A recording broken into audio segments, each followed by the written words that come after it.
Albert Einstein ဆိုတာကမ္ဘာသမိုင်းမှာအကျော်ကြားဆုံးနဲ့ဩဇာအရှိဆုံးယူပဗေဒပညာရှင်ကြီးတဦးဖြစ်ပါတယ်။သူ့ကိုလူတွေကပါရမီရှင်ဆိုတဲ့စကားလုံးနဲ့ထပ်တူပြူပြီးသိကြပါတယ်။သူ့ရဲ့ဘဝနဲ့အောင်မြင်မှုတွေကိုအနှစ်ချုပ်တင်ကြပေးလိုက်ပါတယ်။တစ်ဘဝအစနဲ့ငယ်ဘဝမွေးဖွားခြင်း1889ခုနှစ်မတ်လ14ရက်နေ့မှာဂျာမနီနိုင်ငံဦးမြို့မှာမွေးဖွားခဲ့ပါတယ်။ငယ်ဘဝငယ်ငယ်ကစကားပြောနောက်ကျခဲ့တယ်လို့ကျောင်းစာချက်ကိုယ်တိုင်လေ့လာရတာကိုပိုဝါသနာပါခဲ့ပါတယ်။အသက်9နှစ်အရွယ်မှာဖခင်ဖြစ်သူပေးတဲ့တန်လိုက်အိမ်မြောင်ကိုကြည့်ပြီးတဘာဝတရားရဲ့လွှဲခွက်ချက်တွေကိုစိတ်ဝင်စားလာခဲ့တာပါ။နှစ်ကဘာကျော်ရှာဖွေတွေ့ရှိမှုများ1905ခုနှစ်ကိုအိုင်စတိုင်းရဲ့အမ်ဖာနှစ်လို့ခေါ်ပါတယ်။အဲ့ဒီနှစ်မှာသူဟာခေတ်သစ်ယူပဗေဒကိုပြောင်းလဲစေမဲ့စာတမ်း၄ဆောင်ကိုထုတ်ဝေခဲ့ပါတယ်။နှိုင်းရ Theory of Relativity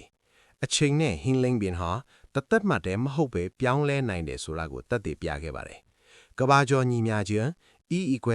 mc² ဆိုတဲ့ဓာတုနဲ့စွမ်းအင်ဆက်သွယ်မှုညီမျှခြင်းကိုဖော်ထုတ်ခဲ့ပါတယ်။ဒါဟာအနုမြစွမ်းအင်ရဲ့အခြေခံအုတ်မြစ်ဖြစ်လာပါတယ်။အလင်းရှလျက်တီအကျိုးသက်ရောက်မှု Photoelectric Effect ဒီတွေ့ရှိမှုကြောင့်သူဟာ1922ခုနှစ်မှာ Nobel ဆုကိုရရှိခဲ့ပါတယ်။စိတ်ဝင်စားစရာအချက်များစပင်စုပ်ဖွားနဲ့လျာထုတ်ထားတဲ့ပုံ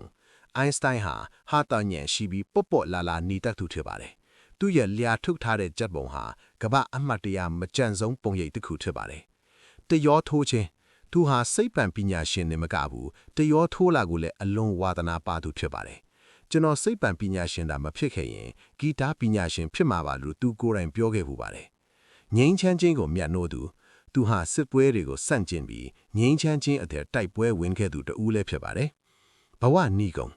အိုင်းစတိုင်းဟာ1955ခုနှစ်ဧပြီလ18ရက်နေ့မှာအမေရိကန်ပြည်ထောင်စု Princeton မြို့မှာကွယ်လွန်ခဲ့ပါတယ်။သူကွယ်လွန်ပြီးနောက်မှာတော့သူ့ရဲ့အုံနောက်ကိုစိတ်ပံပညာရှင်တွေကသူ့ရဲ့ပါရမီရှင်ဖြစ်ရတဲ့အကြောင်းရင်းကိုရှာဖွေဖို့အတွက်ထုတ်ယူလေ့လာကြခဲ့ပါတယ်။သူ့ရဲ့ကောင်းလုပ်ချက်တစ်ခုကတော့